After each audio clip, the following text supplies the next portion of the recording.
Remember when Zoran did a Gravel Institute video? Oh my god, 4 years ago. Oh my god, his hair. That's crazy. It looks like a edit. It looks like a deep fake. How socialists solve the housing crisis. Well, if nothing else, man's been consistent. American housing I want to watch this. I haven't seen this one. I didn't see every Gravel Institute video. in crisis.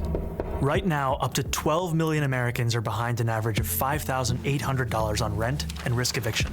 That shit With eviction sucks. moratoriums soon to expire, we're facing an unprecedented wave of evictions and foreclosures. What's this outfit called? What's the attire called? Kurta? Kurta. Okay, gotcha. Will crash straight into millions of struggling families across the country. But the truth is, this crisis didn't begin with the pandemic. In fact, housing has been in crisis for a very long time. Even before the pandemic, in places like New York or Los Angeles or San Francisco, median rents for even one-bedroom apartments could approach $2,500 a month or more. About a third of people in Los Angeles spend a majority of their income on housing. In New York City, about 20% of all renters pay most of their income to their landlord. And in my district, Astoria, about a quarter of residents have to spend most of their paycheck on rent. It's crazy, man. He's the same guy. I feel kind of honored to check this out, you know, now that I am the largest leftist live streamer who has not been directly condemned by Zoran Mamdani, you know? I feel like he and I have a kinship that I'm exploring by watching this video from his past. When he made this video, he was younger than I am now. He condemns you later in this video. So close. Wait, did he condemn Hassan? He did. He condemned Hassan. He declared a, I believe it's called a fatwa on Hassan, which is Muslim for a jihad on Hassan over the dog thing, I'm told, in the debate last night. Cuomo wouldn't shut the fuck up about it. And the crisis isn't just in big cities. In 95% of all US counties, workers making the minimum don't make enough to afford a one-bedroom rental on their own. The Harvard Center for Housing Studies warns of a new normal for housing in the United States, in which nearly half of all renter households spend almost a third of their income on rent. That's why even before the fallout from the coronavirus started to hit, more than 500,000 Americans nationwide were already homeless, millions more on the brink of losing their housing, and countless families struggling every month to make ends meet. At the root of all of this suffering is the fact that in this country, housing is treated as a commodity, not a right. It's a consumer product, just like clothes or cars, that private businesses can sell on the market to make a profit. I tried to explain this to chat. They got really mad at me once. People, well, you know, fake housing decommodifiers' tummy aches start running up when they're confronted by a real housing decommodifier. You know, they can't. It's capitalist realism, man. People can't imagine how else it might work. And if someone isn't able to pay, either because their They got landlord mad pays their at rent, Jesus, too. or because they can't work for one reason or another, they're not able to stay in their homes. If they're lucky, they can live with friends or family, or maybe in transitional housing for a bit. Didn't he condemn Hassan's statement on 9/11, but not him as a person? No, he personally condemned Hassan, like in a very honestly in language that I considered to be quite overbearing and harsh. But you know, it is what it is. Directly, yeah, pointed at the camera and everything. Watching older content like this is very depressing. What do you mean, like, because this problem has only gotten worse with time? How does one become such a skilled orator like Mamdani? Unironic, listen, perfect practice makes perfect. You just have to enter into the right conditions. There is no denying the fact that Mamdani is a generationally talented orator. You know, he is not a normal person. He is very good at this. He's always been charismatic. He's always been confident. That's fine. Different people are different. You know, there's no reason to look at him and think everyone should be held to that standard. I don't think they should. Most politicians, almost all politicians, are less charismatic than him. But if you want to get more charismatic, talk to people and learn to read their reactions and learn what works and what doesn't. You know, I genuinely think okay, hold on. This might be my white boy experience. Okay. A white boy, a gamer, capital G gamer, you know, I sit inside, I'm 18, 19 years old. I play League, I play WoW, whatever else. Okay. Now I've always been pretty charismatic in like a public speaking way. So if you put me on a stage or behind a podium, or if I'm in like class giving a presentation, I do a good job. Right. But in terms of interpersonal, like you're walking down the street, you meet a guy, you say hi, that sort of thing. I don't think I'm any more than average. I think I'm just like an ordinary person, you know. But you ever walked around downtown or just whatever the commercial district of your town, and you've been sort of like affronted by a social interaction in which the other person, who is by all accounts a normal human being, they're not like a special, orator or whatever, just mogs you effortlessly in their cadence and the confidence with which they speak. The only reason they can do that, the difference between them and you, largely, is just that they get the practice. You're a shut-in. You're a loser. You never go outside. You're indoors all the time. And they're out there talking to people and having conversations with strangers at bus stops, with people at the 7-Eleven, whatever else. And as a consequence, they have a really quick rapport just when it comes to presenting themselves interpersonally. That's it. If you want to get more confident and charismatic, practice being confident and charismatic. That's all there is to it, really. But for a lot of people, they have nowhere else to go, and they end up sleeping on the streets. In December 2019, the number of people sleeping in homeless shelters in New York reached 19,000 people, an all-time high. 100,000 New York City students And then the pandemic are homeless. happened. That's more than 10% of the entire student population. Why do so many people end up homeless? It's not because there aren't enough homes to go around. There are plenty of empty homes. No, it's because housing people is not the primary goal of developers or landlords. Their goal, simply put, is to volunteering is a phenomenal way to boost your social cred. God, doing some volunteering, going down to the soup kitchen or anything equivalent, or doing handouts on the streets, or fucking canvassing, any of these things will rapidly improve your ability to speak. But speaking, just talking to people, isn't enough. You have to get good at listening too. Mamdani isn't just a good speaker, he's a good listener. A person who's good at speaking but not listening isn't really good at that back and forth rapport, and they're not very good at relating to people interpersonally, and they're not very good at saying stuff other people want to hear. You want to be good at all elements of conversation. make a profit. And it's much more profitable to build luxury apartments for the rich than decent homes for the poor. This gives us a big shortage of homes for ordinary working people. For every 100 households that are extremely low income, there are only 36 affordable and available homes. Yeah. As a result, we have plenty of housing for the rich, but poor and working class people don't have nearly enough on the market. So we have people scrounging to make ends meet or sleeping on the streets right below luxury condos and uninhabited apartments. It's true. It's happening in basically every city. Developers build high-rise luxury condos because you have a better profit margin on them, and all of them are betting that the city will attract enough wealthy people from the suburbs,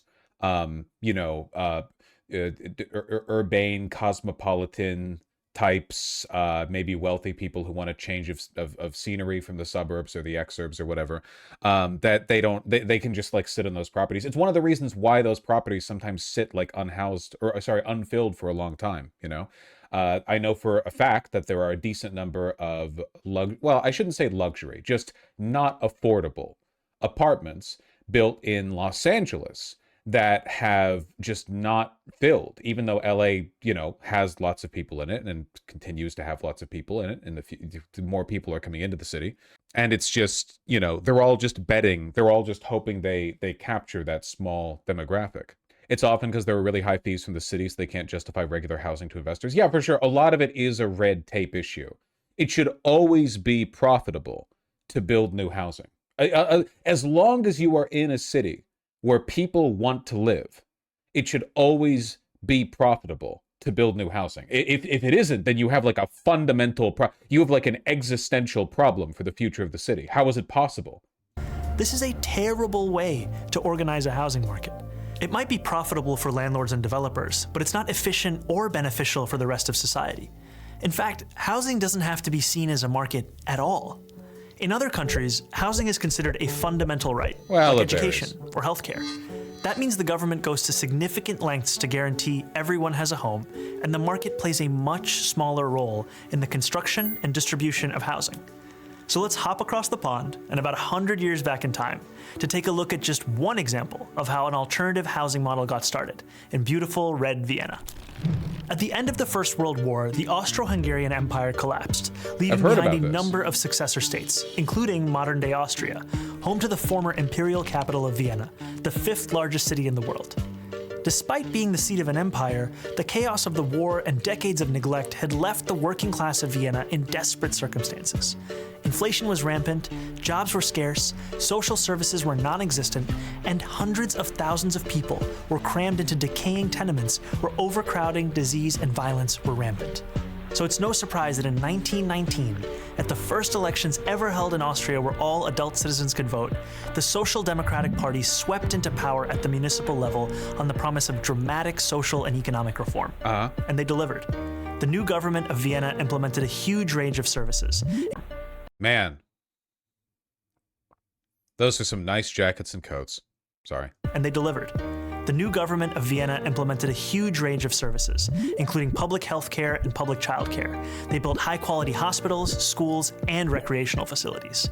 But their crowning achievement was an ambitious program of social housing, what Americans call public housing, that began in 1923 and saw 60,000 new apartments constructed in the first year of its existence. Real social democrats, what a rarity. Yeah, well, I mean, back then, social democracy was seen as like the reformist tendency of socialism, right? Like these were people who thought like, okay, the fundamental arguments and ideas of socialists are largely valid, you know, and within this system, we will advance our own interests, our own power, as best we can, you know, and we will try to achieve these principles using the democratic means we are provided. And they did what they could within that. And, you know, they made mistakes, certainly, but obviously the whole thing's been watered down. The Austrian Social Democrats also didn't split with the communists till after World War II. Well, in a lot of these countries, you know, the Social Democrats for a time and the communists worked together, or at least they didn't have entirely negative relationships with each other. Lenin, for example, despite his criticisms of the Labour Party in the UK, still thought of them largely as allies. They still saw each other as part of the same team. The more, of course, the Soviet, you know, the more the Iron Curtain drew up, and, you know, as you got closer to World War II and Hitler and the failed German Revolution and the SPD and so on, a lot of shit happened. But there was a time when social democracy meant more than just, you know, slightly less psychopathic capitalism. Built by the government and financed by taxes on the rich. But these weren't the kinds of apartments you might picture when you think of public housing in the United States. Drab high-rises plagued by chronic neglect and underinvestment. Residents could enjoy leafy courtyards, wide-open spaces, and plenty of natural light. They had shared laundries, state-of-the-art kitchens, food co-ops, bathhouses, pharmacies, lecture halls, schools, and swimming pools. These apartments were designed to be both beautiful to look at and beautiful to live in, fostering a sense of shared community among the people who lived there. And the best part was that because the city didn't have to worry about making a profit, just about paying off their maintenance costs, these homes were both much nicer and much cheaper than what workers had previously known. In 1926, the average rent in Viennese social housing was about just 4% of a monthly wage. Woo. The first 15 years after Austrian independence saw its capital transform from a symbol of urban blight into a beacon of socialist governance. It became known as Red Vienna, after the official color of the socialists who had pioneered these changes. And even though Red Vienna fell in 1934 when the country was seized by fascists, who did what they could to roll back social housing, that commitment to good, cheap housing remained after the Second World War. Today, an astonishing 62% of all city residents live in social housing. Wow, I didn't know that. 62%. I knew Vienna had a pretty aggressive social housing program. I didn't know it extended that far. With the average monthly rent falling somewhere between $400 and $600 a month, with subsidies for lower-income tenants. That is a fraction of what people in America pay. Unlike in the United States, where public housing is treated as a worst-case way to house the very poor, Vienna's social housing residents are extremely diverse. Everyone except the top fifth of the population is eligible to live in social housing. This means there's broad appeal across many segments of society, which creates the foundation for its political... You know, in a way, the point being made here is kind of echoed in the conversation, well, the debate that he had with Cuomo the other day, or has been having for months, right? Which is like, the argument that Cuomo makes, and that a lot of people make implicitly, is that rent-stabilized apartments in New York City are meant to be for the poorest of the poor. Like, only if you are poor and desperate should you have market rate apartments. And under all other circumstances, if you have even a little money to spare, you have to be subjected to the absurd, housing costs of New York City. And it's the same argument that people make with every kind of social service, right? Well, actually, buses and trains, they're just for the poor, As long as you relegate these things exclusively to the poor, they will always be bad. It's one of the problems with private schooling. You don't want private schools because it takes the wealthy people out of the public schools, which means the public schools don't have the powerful people repping them, which means those schools get worse. It's the same problem with Medicaid, States often pay disproportionately high bills, footing or fronting the cost for the Medicaid recipients within their state, because if a person is poor enough to need to rely on their state's Medicaid, they're probably, not in peak physical condition, right? People who are on Medicaid are disproportionately older and in worse health than people who can afford private insurance for a variety of socioeconomic reasons, It's like the more expensive you make insurance, the more only people who are desperate for it will buy it, right? Like, I bet a lot of people watching right now, including myself, I'm not watching, of course, I'm presiding, don't have health insurance in America because you're like 27 years old and your thought is like, that shit would bankrupt me. Why the fuck should I bother? Paying health insurance is like gambling that you're going to get sick, And if you're healthy, you might think it's not worth it. And I can't tell you what the odds are on that. It kind of depends on you. But I bet you some people are making that bet, Well, I'm young, I'm healthy, I'll pay for health insurance later. Whether or not you're in the right for making that decision, the fact that young, healthy people aren't paying into health insurance means the premiums get more expensive for the people who are on health insurance. Now that all of the low-risk people are out of the pool, the high-risk people are the ones who stay in the pool, meaning that premiums get more expensive for everyone. In every case across society, whenever you have a public good that is reserved only for the needy and desperate, the quality of that good invariably diminishes and diminishes and diminishes. It gets worse and worse and worse and worse and worse until eventually the system collapses. Popularity. That is how the majority of people in Vienna enjoy something that's considered almost utopian here in New York. Affordable housing that isn't just cheap, but desirable. Housing that isn't just four walls and a roof, but a real home with a sense of stability, safety, and community built in. If you're working, you've got health insurance. Buddy, which middle school class did they teach you that in? That's wouldn't it be so nice if in America that was a guarantee? Now, of course, this is only one example of an alternative framework for housing, and Vienna has not fully removed housing from the domain of the market. Residents still pay part of their earnings in rent to cover operational costs, and a sizable chunk of the population lives in private housing. But it's an actually existing alternative that shows us what a step toward a better world could look like. If we want to end the housing crisis, the solution has to be moving toward the full decommodification of housing. In other words, moving away from the status quo, in which most people access housing by purchasing it on the market, and toward a future where we guarantee high-quality housing to all as a human right. So how can we do it? We can start by making sure people who access housing on the private market have ironclad protections against abuse and exploitation. But to go further, toward the Vienna model, we'll have to go beyond the market. We can establish community land trusts to gradually buy up housing on the private market and convert it to community ownership.